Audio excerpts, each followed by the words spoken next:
Mais il est simplifié et, pour ne rien vous cacher, nous l'avons sérieusement mené et nous avons abouti à 5 points cardinaux qui traversent, qui est transversal à la totalité des courants du christianisme. Quels sont donc ces 5 points cardinaux des croyances transversales à l'ensemble des courants, des dénominations d'église chrétienne? Premier point, la filiation du Messie.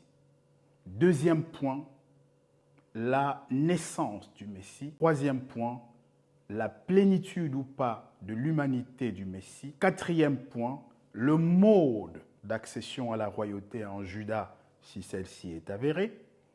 Cinquième et dernier point, le salut. Quel en est le procédé? Comment obtient-on le salut? Comment obtient-on dans le christianisme et dans l'évangile de Paul l'obtention de l'éternité, de la rédemption du péché? Comment est-ce que cela se fait? Donc voilà les 5 points que nous avons identifiés et il est temps tout de suite de dire quels sont les contenus à mettre dans chacun de ces points, tels que vous pourrez vous-même, bien entendu, le vérifier. Premier point cardinal, la filiation du Messie. La doctrine chrétienne, maintenant chacun comprend à quel point il est légitime de parler de doctrine chrétienne sans être simpliste, parce que nous nous référons donc au dénominateur commun des croyances transversales à l'ensemble des dénominations chrétiennes. Donc, c'est factuel et vérifiable.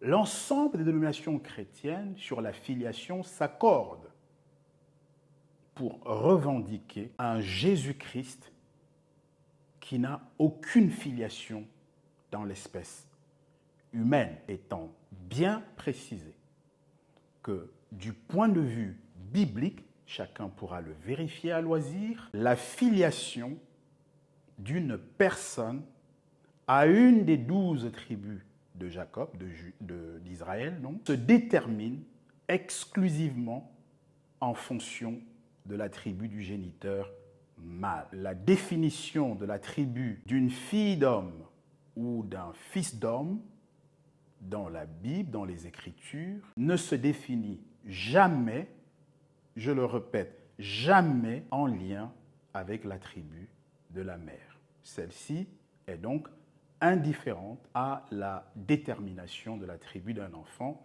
et l'équation simpliste suivante conviendrait parfaitement à résumer cette affaire.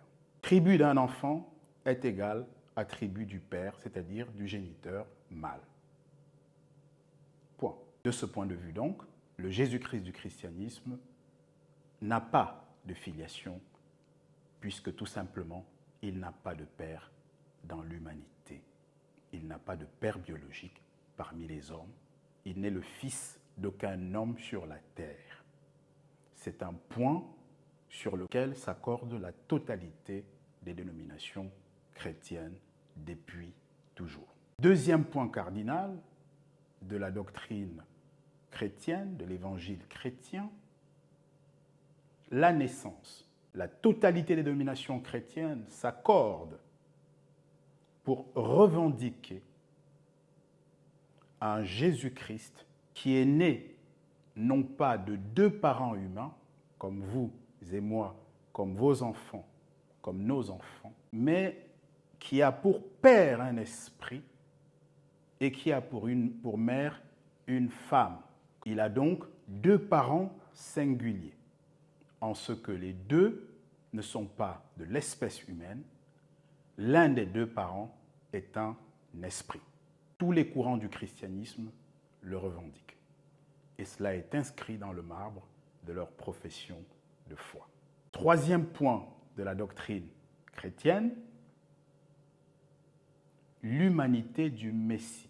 La totalité des églises chrétiennes réclame, revendique et assume le fait d'adorer un Jésus-Christ, un Messie, leur Messie chrétien, hybride, partiellement femme et partiellement esprit.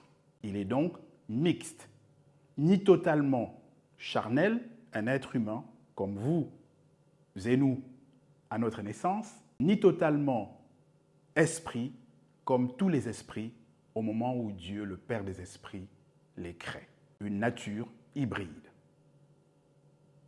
avec donc une composition de leur sang totalement inconnue de l'humanité. Nous ne savons pas de quoi son sang est ou peut être composé. Et nous ignorons également de quelle chair il est. Si elle est poussière comme la nôtre, et si elle a les faiblesses que nous avons en tant qu'esprit habitant un corps charnel.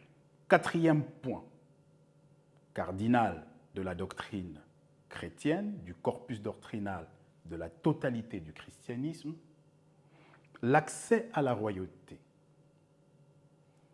Toutes les dénominations du christianisme sont d'accord, l'affirment, le prêchent. Leur Jésus-Christ est devenu membre de Juda, non pas de manière habituelle, mais d'une manière exceptionnelle et unique, en ce que personne d'autre avant lui, personne d'autre au moment de son existence et personne après son existence n'a plus jamais été dans la même configuration, c'est-à-dire il est devenu membre de la tribu de Juda par adoption, puisque pour devenir membre de la tribu de Juda, il faut avoir le sang royal. Il faut donc avoir un géniteur mâle qui puisse vous fournir le chromosome Y descendant de la semence de l'un des nombreux fils que le patriarche Juda, par exemple, a eu lors de son existence sur la terre.